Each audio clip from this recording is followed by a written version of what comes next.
Assalamualaikum warahmatullahi wabarakatuh. Rio Hotspot Lover, selamat datang kembali di Rio Hotspot Channel. Ya, ini juga lagi rame nih. Ini soal draft klub yang paling banyak lakukan pelanggaran dan didenda Komdis. Di draft ini Persija menduduki urutan pertama sebagai klub yang paling banyak lakukan pelanggaran dan didenda Komdis. Persija mengoleksi 23 kali pelanggaran dengan rincian 3 kali oleh ofisial, 2 kali oleh panpel, 4 kali oleh pemain, 12 kali oleh supporter, dan 1 kali oleh tim.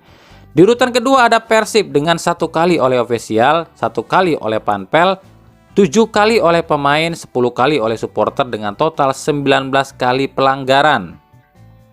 Tapi tahukah apa yang bisa kita pelajari di tabel ini? Setiap pelanggaran itu pasti ada sebabnya dong. Nggak mungkin orang lakukan pelanggaran tanpa ada sebabnya. Bener dong.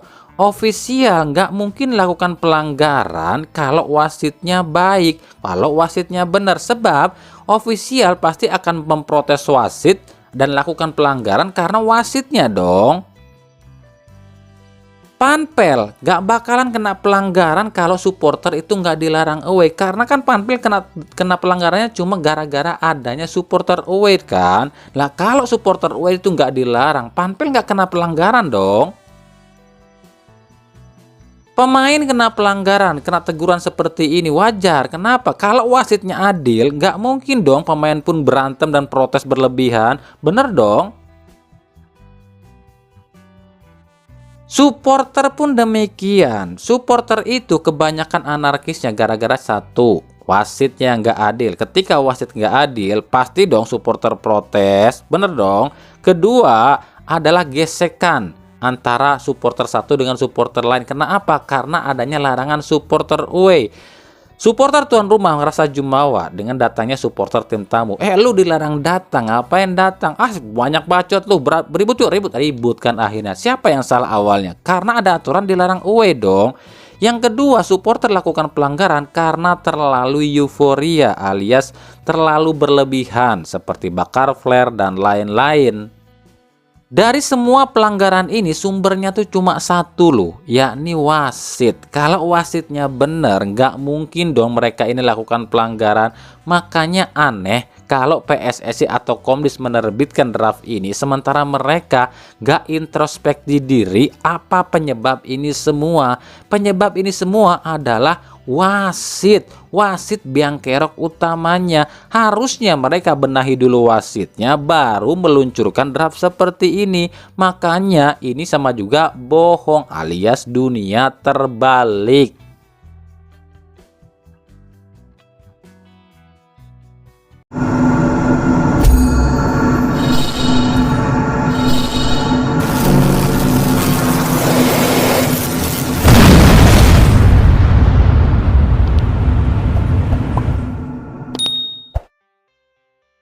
Nah, masih berkaitan dengan wasit, bagaimana caranya PSSI benahi bobroknya wasit Indonesia? Yoshimi Ogawa selaku Wakil Ketua Komite Wasit PSSI pun sebenarnya sudah jengah melihat tingkah laku para wasit Indonesia. Udah diajarin berkali-kali tapi tetap aja ndablek. Akhirnya Ogawa pun meminta pada PSSI untuk menciptakan atau menerapkan sistem seperti yang dipakai di Liga Inggris, yakni dengan menerapkan sistem yang namanya REFER alias singkatan dari Referee Evaluation Resource atau istilahnya sistem evaluasi wasit. REFER ini nantinya ada alatnya dan petugasnya. Jadi si petugas REFER ini bertugas memantau kinerja wasit yang bertugas di liga ya, atau istilah kasarnya mandornya wasit lah gitu. Jika di Liga Inggris, REFER ini tuh dibuka per 1 pekan sekali. Jadi tiap pekan itu di Liga Inggris pasti ada wasit yang dihukum. Entah itu disanksi nggak boleh mimpin laga, atau mungkin dihukum sanksi uang, bahkan sampai penjara dan pemecatan.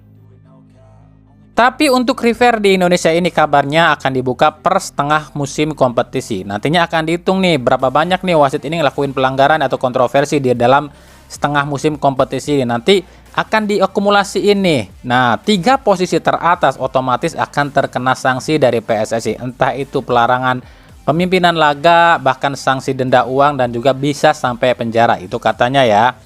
Nah, kita akan lihat nih seberapa efektifkah sistem refer ini diterapkan di Liga Indonesia. Ya, kalau wasitnya dipecatin semua, Indonesia nggak punya wasit dong. Kalau misalnya wasitnya dihukumin semua, terus yang mimpin pertandingan siapa? Tenang, PSSI udah menyiapkan wasit-wasit asing dari 3 negara, dari Jepang, Inggris, dan juga dari Jerman, untuk menggantikan wasit-wasit yang terkena hukuman. Ya, kita tunggu aja apakah sistem refer ini akan diterapkan di Liga Indonesia. Kayaknya sanksi deh saya. This referral system, the new referee evaluation system, because referee needs the appropriate evaluation from our experts. And now, from this new season, we use new evaluation system, which English Premier League referee were assessed by this system.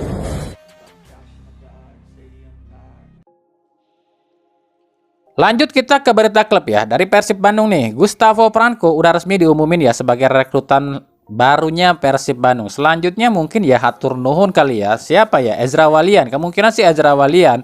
Tapi ya nggak tahu juga nih akan secepatnya diumumin atau enggak nih. Atau mungkin saat berita ini udah tampil, udah diumumin kali ya sama pihak Persib.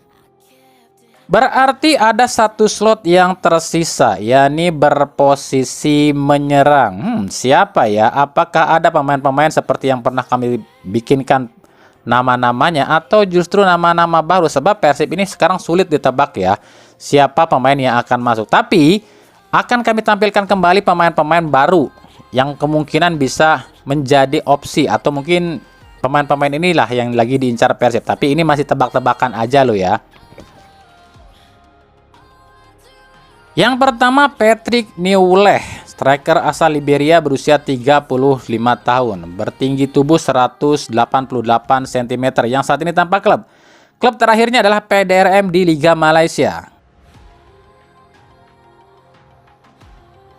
Yang kedua, Alexa Andrejic, winger asal Serbia berusia 31 tahun, bertinggi tubuh 175 cm, yang saat ini tanpa klub. Klub terakhirnya adalah klub Balzan FC di Liga Malta. Yang ketiga, Lovre Knežević, winger Kroasia berusia 25 tahun, bertinggi tubuh 186 cm, yang saat ini juga tanpa klub. Yang keempat, Nikola Gataric, winger berusia 32 tahun asal Kroasia, bertinggi tubuh 178 cm, juga tanpa klub. Ya, cuma baru itu ya yang bisa kami kasih tebak-tebakannya aja. Tapi kan ini cuma tebakan loh ya, soalnya yang lebih tahu kan ya Boyan Hodak. Makanya kita tunggu aja dan nikmati aja rumornya, nggak usah dibawa serius. Untuk lokal sendiri, selain Dimas Derajat yang udah pasti masuk ke Persib ya, ini ada info baru yang kami dapat nih. Ada juga winger timnas U16 Fadly Alberto yang juga kabarnya akan merapat ke Persib Bandung. Fadly sendiri saat ini masih berstatus pemain Bayangkara Youth ya. Nah, kita akan lihat apakah Fadly Alberto ini akan masuk ke Persib. BTW umurnya baru 16 tahun loh ya.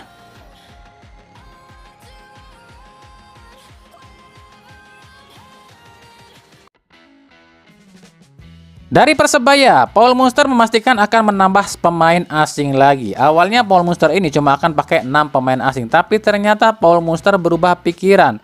Kemungkinan Paul Munster akan menambah 1 atau 2 pemain asing lagi, dan yang pasti ada 1 back yang tengah diincar oleh Paul Munster. Untuk nama-namanya sendiri, kami belum tahu ya siapa yang akan dipilih Paul Munster, sebab kalau pilihan banyak ya, ada mungkin seperti Franco Parce, ada juga Anderson Nascimento, ataupun juga Gabriel Furtado. Tapi kan yang tahu cuma Paul Munster, siapa yang akan dipilih. Selain back asing, kabarnya pun Paul Munster masih coba mengincar posisi lain untuk asing, yakni winger. Nah, di winger sendiri ada beberapa nama yang saat ini tengah santer diisukan ke Persebaya ya, seperti Alen Jurisic, 28 tahun asal Bosnia. Ada juga Elias Durmas nih, asal Swedia berusia 24 tahun. Dan Rui Gomes juga asal Portugal berusia 26 tahun. Ya, ditunggu aja ya siapa yang akan diambil oleh Paul Munster. Apakah back dan striker, atau back dengan winger, atau cuma back aja.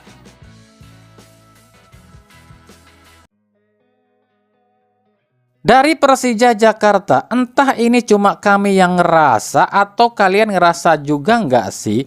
Apa yang dialami Persija musim ini tuh kok mirip banget ya apa yang dialami mereka ini di tahun 2021-2022 silam.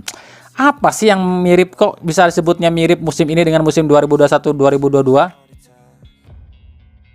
Kemiripan yang pertama, Mohamed Prapanca menjadi presiden sekaligus direktur. Itu di tahun 2021-2022 pun sama loh seperti ini.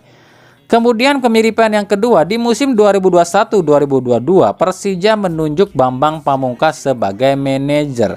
Di musim ini pun sama, Bambang Pamungkas kembali ditunjuk sebagai manajer. Kesamaan atau kemiripan yang ketiga adalah soal pelatih nih. Di musim 2021-2022, Persija mendatangkan Angelo Alessio, ex pemain Juventus ya, asal Italia yang cukup terkenal juga.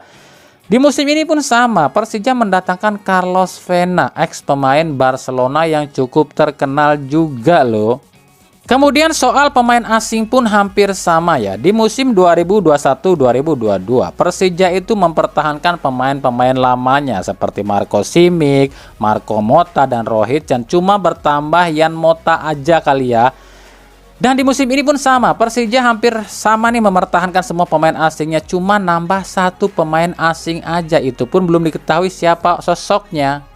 Nah, yang jadi pertanyaan, dengan berbagai kesamaan ini, apakah kejadian di musim 2021-2022 akan terulang lagi musim ini oleh Persija? Di musim 2021-2022, Persija itu finish di urutan keempat di paruh musim. Tapi tiba-tiba merosot di pertengahan musim selanjutnya sampai mencopot Angelo Alessio dan menggantinya dengan Sudirman. Dan ujung-ujungnya Persija finish di urutan ke-8 klasemen akhir. Nah, apakah musim ini pun sama seperti itu? Carlos Vena akan dicopot di pertengahan musim? Kita tunggu saja.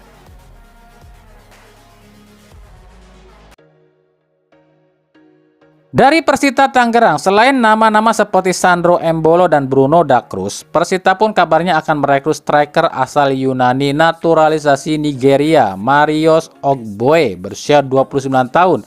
Bertinggi tubuh 188 cm yang saat ini main di Liga Uni Emirat Arab.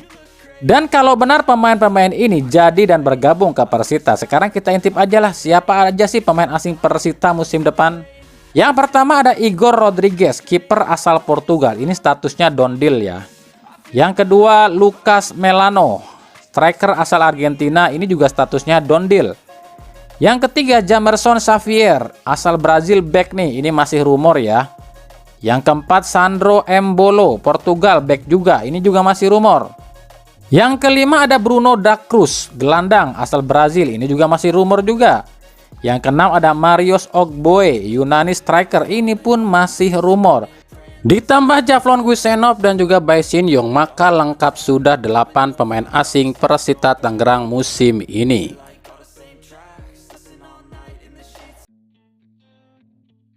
Dari Semen Padang akhirnya memastikan kedua pemain asing terakhirnya. Mereka adalah Ryohei Michibuchi, winger asal Jepang berusia 30 tahun, dan Bruno Dibal, gelandang asal Brazil, ex Persiraja Banda Aceh dan Persikabo. Jadi inilah 8 pemain asing Semen Padang untuk musim depan. Nggak nyangka banget ya, ternyata tim ini malah lebih cepat nih dari tim lain untuk ngumumin pemain asingnya.